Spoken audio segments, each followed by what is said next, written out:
Shalom, selamat pagi saudara yang terkasih. Selamat datang kembali dalam program Renungan Pagi Spiritual Life. Renungan kita pagi ini akan terambil dari Kejadian pasal 48 ayat 8 sampai 11. Judul dari renungan kita pagi hari ini adalah God's Greater Plan atau rencana Allah yang besar. Demikian firman Tuhan. Ketika Israel melihat anak-anak Yusuf, dia berkata, "Siapakah mereka ini?" Kata Yusuf kepada ayahnya, "Inilah anak-anak yang telah dikaruniakan Allah kepadaku di sini." Kata Yakub lagi, "Bawalah mereka dekat padaku supaya aku memberkati mereka." Adapun penglihatan Israel telah kabur karena usianya sehingga ia tidak dapat lagi melihat. Kemudian Yusuf mendekatkan mereka kepada ayahnya, lalu mereka dicium dan didekap oleh ayahnya. Berkatalah Israel kepada Yusuf, "Tidak kusangka bahwa aku melihat mukamu lagi, tetapi sekarang Allah bahkan mengizinkan aku melihat keturunanmu."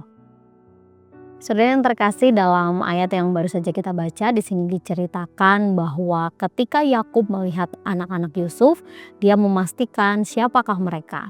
Sebab keadaan Yakub yang sudah tua itu membuat penglihatan dia kabur dan dia sulit mengenali seseorang dari jauh. Nah, Yusuf menjelaskan bahwa kedua anak ini adalah anak-anak yang dianugerahkan oleh Allah kepadanya. Nah, meskipun penglihatan Yakub itu sudah kabur, tapi dia tetap menunjukkan kasih kepada cucu-cucunya dengan mendalam. Yakub menyatakan kebahagiaan dan rasa syukurnya yang mendalam itu karena dia tidak hanya dapat bertemu kembali dengan Yusuf yang dulu dia pikir sudah meninggal, tapi dia bahkan juga bisa bertemu dengan cucu-cucunya, yaitu anak dari Yusuf. Nah, di sini Yakub memuji Allah sebagai sumber dari semua kebaikan dalam hidupnya. Saudara, sebagai manusia, pemahaman Yakub hanya terbatas pada apa yang terlihat di depan matanya saja atau jangka pendek saja. Nah, dulu setelah Yakub menerima kabar palsu bahwa Yusuf meninggal, dia hidup bertahun-tahun di dalam duka. Saat itu Yakub berpikir bahwa dia sudah kehilangan harapan untuk dapat melihat Yusuf lagi. Namun kini ketika akhirnya dia dapat melihat Yusuf yang masih hidup dan bahkan dia bisa bertemu dengan cucu-cucunya, Yakub menyadari bahwa Allah bukan hanya memenuhi harapannya, yaitu untuk bertemu dengan anaknya, tapi melebihi dari itu.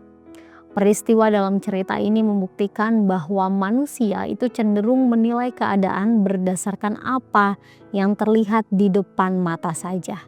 Hal ini tentu sangat berbeda dengan Allah, di mana Dia sanggup melihat gambaran besar dari kehidupan kita dan Dia terus bekerja di balik layar untuk mendatangkan kebaikan bagi umat yang dikasihinya.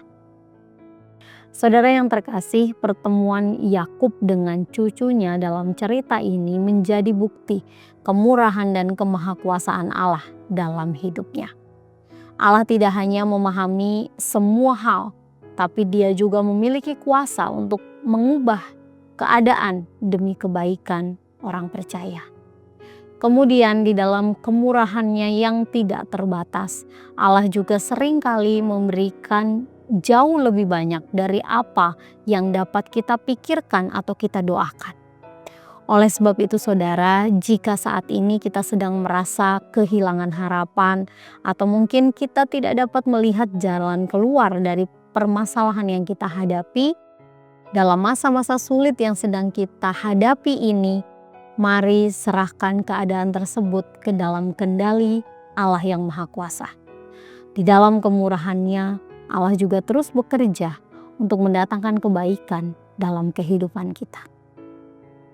Saudara, mari kita berdiam sejenak, menenangkan batin kita dan mengambil waktu untuk merenungkan firman Tuhan yang baru saja kita dengar. Apakah saat ini saudara sedang merasa khawatir dengan masa depan saudara? Atau saudara sedang menghadapi situasi yang sepertinya tidak ada harapan? Jika iya, maka mari datang kepada Allah di dalam doa dan berserah penuh kepadanya. Mari meminta kekuatan dari Allah sehingga kita tetap percaya bahwa Allah yang Maha Kuasa itu sedang bekerja dengan cara yang jauh lebih besar dari apa yang bisa kita bayangkan. Dan mari kita meminta bimbingan dari Roh Kudus agar di dalam segala situasi yang sedang kita hadapi, kita tetap dapat melihat bukti kasih dan pemeliharaan Allah.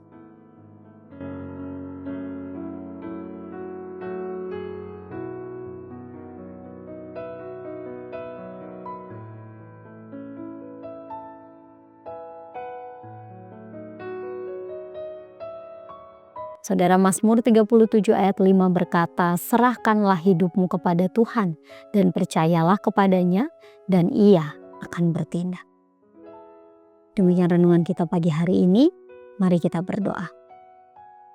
Bapa di surga, kami mengucap syukur untuk kasih kebaikan Tuhan, penyertaan Tuhan dalam kehidupan kami. Terima kasih Tuhan karena pagi hari ini kami dapat mengawali hari kami kembali. Kami juga bersyukur Tuhan untuk kebenaran firman-Mu yang kembali menguatkan iman kami. Kami bersyukur kami mempunyai Allah yang luar biasa, Allah yang maha kuasa dan Allah yang penuh dengan kasih. Kami percaya Tuhan dalam setiap situasi apapun yang sedang kami hadapi, baik itu situasi sulit yang sedang kami jalani saat ini, kami mau tetap percaya bahwa Engkau Allah yang berkuasa, yang sanggup mendatangkan segala kebaikan untuk kehidupan kami. Ajar kami Tuhan untuk tetap mempercayai Engkau dalam segala hal yang kami hadapi. Kami serahkan Tuhan seluruh hidup kami ke dalam tangan kuasa-Mu. Dalam nama-Mu kami berdoa, haleluya. Saudara, demikian renungan kita pagi hari ini. Selamat pagi, selamat beraktivitas. Tuhan Yesus memberkati.